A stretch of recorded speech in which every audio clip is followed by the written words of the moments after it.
Guys, it's Emily from Novelle Novels and welcome to today's video. This is books to be read in the autumn. So I said to you I'd be doing this, and the autumn months for me are September, October, November, and then we go into the winter months. So I picked 10 books that are going to be read over those 3 months. This is something I did last for the summer, and I actually found it's really good because it's quite seasonal. Most of these books are what I would call seasonal, or they look seasonal, so correct me if I'm wrong. Obviously in October we have Victober, so I've got one Victorian book which will be read for that, but it looks autumny, so I thought I'd include that. We've also got like Halloween, we've got some other things, and I've got a couple of buddy reads that are in this pile as well. So I hope you like these 10 books.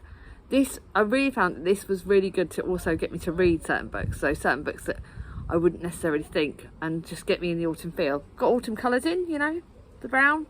It's supposed to be summer today that I'm filming this, and it's a bit grey. Again, kind of fitting with the autumn. One of the things I love about the autumn is the fact that the way the leaves change colours, and we get the whole feel, and we get that. So it's not too. I like autumn. I don't like the winter because I hate the ice and snow and all that lot. Although I like Christmas, but we don't count that.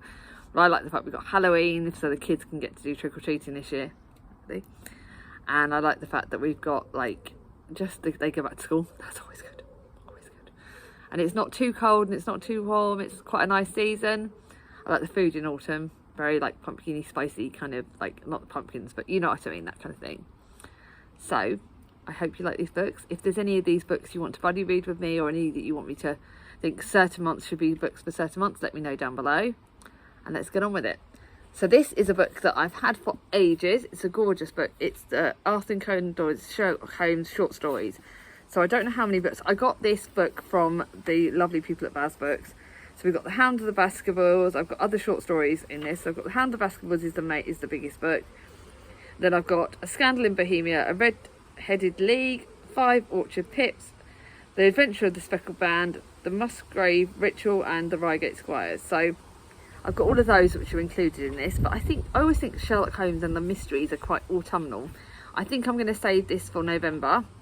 It's quite a long book. It's got like loads of different books inside it, but I think this is going to be quite a good November one. That's my plan for this one. But look at how beautiful it is. This copy. And I know that Alice loves Sherlock Holmes, but oh my goodness, look at that. Look how gorgeous that is. And there's an introduction by John Le Carre, which I know I've got their books at work. It just looks gorgeous. This edition was quite long. Oh, we also got a load of other short stories. 12 Best Home Stories, Sherlock Holmes to his reader. This could be quite good actually. So I'm looking forward to getting to that. Then we got my Victober pick, and how the cover's been wrecked because it's got some sticky stuff on it, but it's you know me and my Woolworths Classics editions. I think I'm buddy reading this with Jem from Gem of Books, and this is Mill on the Floss by George Eliot. I know I've got another George Eliot for Victober, which is Middlemarch. So I've got two my Victober TBR. I'm like filming this in August, and I've got my Victober. I've already got 2 George Eliots. I've got 2 Wilkie Collins that are already planned. I've got 1 book that I'm going to be doing a read along for. And I want a couple of other books, and I was thinking I wasn't going to overload myself for Victober this year. I also want to include like a new author for Victober, but bloody hell. But this is Mill on the Floss. I think this looks quite autumnal with the sea and the way the leaves and that. That's why I picked this book, because obviously this Wordsworth Classic Edition is stunning. I need to work out how to clean the sticky stuff off this. And The Mill on the Floss is based on George Eliot's own experiences of provincial life. It's a masterpiece of ambiguity, in which moral choice is subjected by the hypocrisy of Victorian age. As the headstrong Maggie Turliver, I can't say these names, grows into womanhood, the deep love she has for her brother Tom turns into conflict because she cannot reconcile his bourgeois, or whatever, with her standards with her own lively intelligence.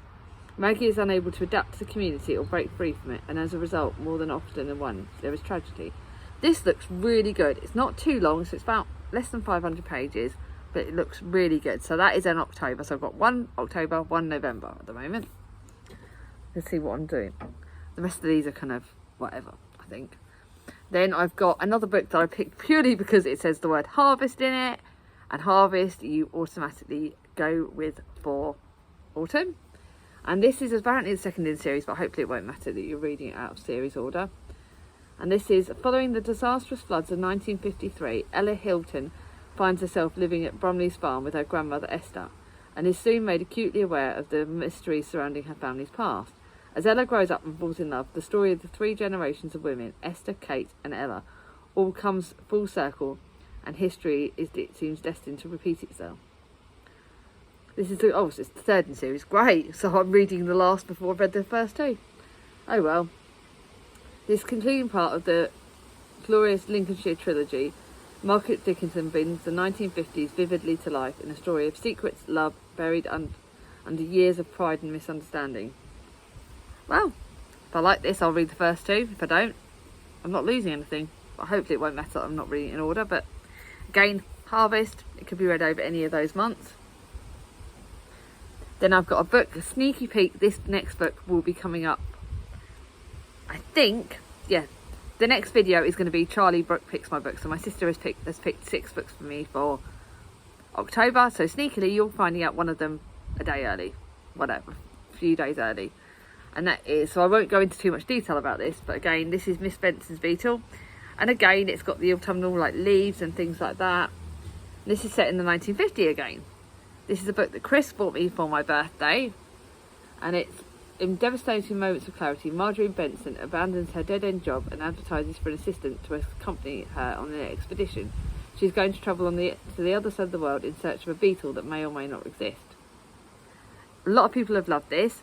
This will be my first Rachel Joyce book, and if I like it, I'll pick up more of this author. But my sister Charlie told me to get it. I'll get her to tell me a few more details about it for the video, next video. But that looks really good. Don't know when that's good. Oh, that's September. I just said I don't know when I'm reading it. That's September. So we've got 3 books that are definite months. Now, a book that is definitely going to be for either, I say definitely. You guys can tell me whether it's October or November, this one. And this is a recent buy for me, but this is the Manningtree Witches. Do I read it right at the end of October for Halloween, or do I save it for November, like spooky season? I don't know. This is the winner of the Desmond Elliott Prize for last year, so it's a very new release as well. Manningtree Witches, I believe I saw on Katie from Books and Things channel, and she really loved it. This is set in England in 1643. Puritanical fervour has gripped the nation. In Manningtree, depleted of men since the Civil War began, the women are left to their own devices, and Rebecca West chafes against the drudgery of her days. But when Matthew Hopkins arrives, asking for bladed questions and casting damning accusations, mistrust and unease seep into the lives of the women. Caught between betrayal and persecution, what must Rebecca West do to survive? This looks really good. I like the fact it's not a long one. But October or November, when do I read that? Then I've got a book that I'm kind of taking as like autumnal, but a book that I want to read anyway, and this will push me to read it. It's Kristin Hannah. You guys know I love Kristin Hannah's books. This is set, this one's probably going to be September, actually, because this is set in the turbulent summer of 1974. Oopsie. Oh well, this might be a September one. Turbulent summer of 1974.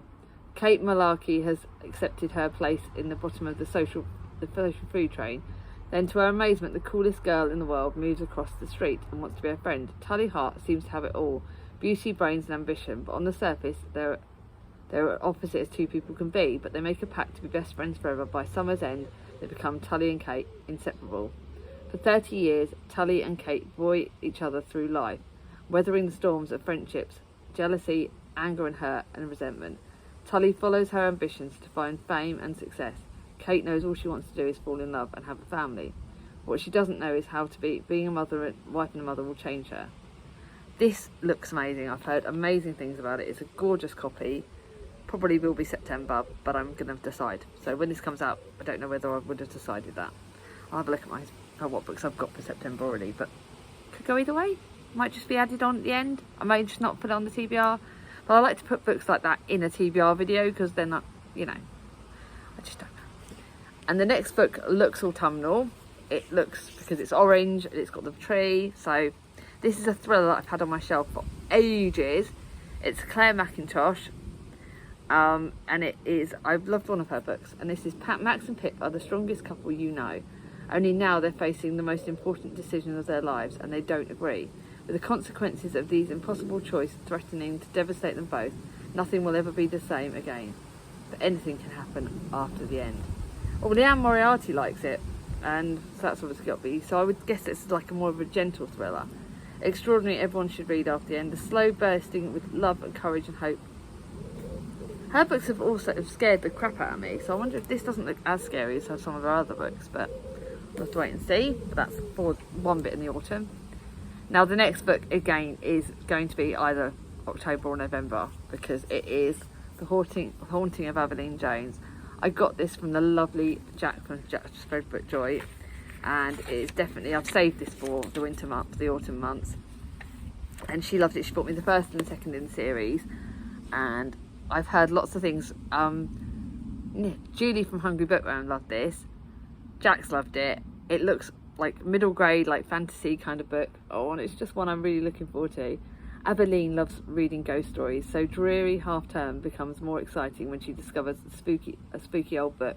Our only other story is spine-tingling, but it belongs to a girl named Primrose Penberthy, who vanished mysteriously, never to be seen again. Intrigued, Abeline decides to investigate Primrose's disappearance with some help from a new friend, Harold. This is October, because I'm going to read it in half-term. That's a definite one. Now, this next one, Charlie from Charles Heathcote gave me ages ago. I have not got off my bum to pick it up because it does look absolutely petrifyingly scary. I don't know why I asked for it, but I'm going to do. A Seance Recreated, A Secret Revelation. It's by Rhiannon Ward, The Quickening. An infamous seance, a house burdened by grief, a secret that can no longer stay buried. So this is set in England in 1925. Louise Drew lost her husband in the First World War and her 6-year-old twins in the Spanish flu epidemic of 1918. Newly remarried and 7 months pregnant, Louise is asked by her employer to travel to Clewer Hall in Sussex to photograph the contents of a house for auction. Desperate for money after falling on hard times, she accepts the commission. On arrival, she learns that Clewer Hall was host to an infamous seance in 1896, the consequences of which still haunt the family 30 years later. Before the Clewers leave for England for good, the lady of the house has asked those who attend the original event to come together to recreate the event. Louisa soon becomes embroiled in the strange happenings of the house, unravelling the long-held secrets that happened that night. This looks scary, so this is probably, I'm going to probably say this for November, to be honest, but it's not too long. It's about just over 300 pages, but it looks very spooky, and I'm hoping I like it. It's hardback, and it looks quite pretty. So thank you, Charlie, for sending that to me. I've got to remember to link his channel down below. And then last but not least, this is a book that I am going to be buddy reading. I think this is, it's either this one or, yeah, I think this is the one I'm going to be buddy reading with Amy from BookTube with Amy. I love The Silent Companions, although it scared the crap out of me. I think we're buddy reading this in October, but I cannot remember for the life of me. But this is Victim or Villain, Mad or Murderer, The Corset, and this is my naked hardback, and how stunning this is. This is Dorothy and Ruth, prison visitor and prisoner, powerful and powerless. Dorothy, a true love, is a young, wealthy and beautiful. Ruth Butterton is young, poor and awaiting trial for murder. When Dorothy's charitable work leads her to Oakgate Prison, she is delighted to have the chance to explore her fascination with the phrenology, I can't bloody say that word, and test her hypothesis that the shape of a person's skull can cast a light on their darkest crimes. But when she meets the teenage seamstress Ruth, she's faced with another theory, that it's possible to kill with a needle and thread. For Ruth attributes her crime to a supernatural power inherent in her stitches. The story of Ruth has to tell her deadly creations of bitterness, betrayal and death, and it will shake Dorothea's belief in rationality and the power of redemption. Can Ruth be trusted? Is she mad or a murderer? This looks like it's going to scare the crap out of me. So whatever month I'm reading that on, I'll read the other book on the other month, because I'm not prepared to be scared the crap out of too much. So those are my books for the autumn. I look forward to hearing what books you plan for the autumn, whether you read seasonally. Do you? Let me know down below. If you like this video, give it a thumbs up. If you're new to my channel and not subscribed yet, bring on my ding-a-ling, and I'll see you all soon. Bye.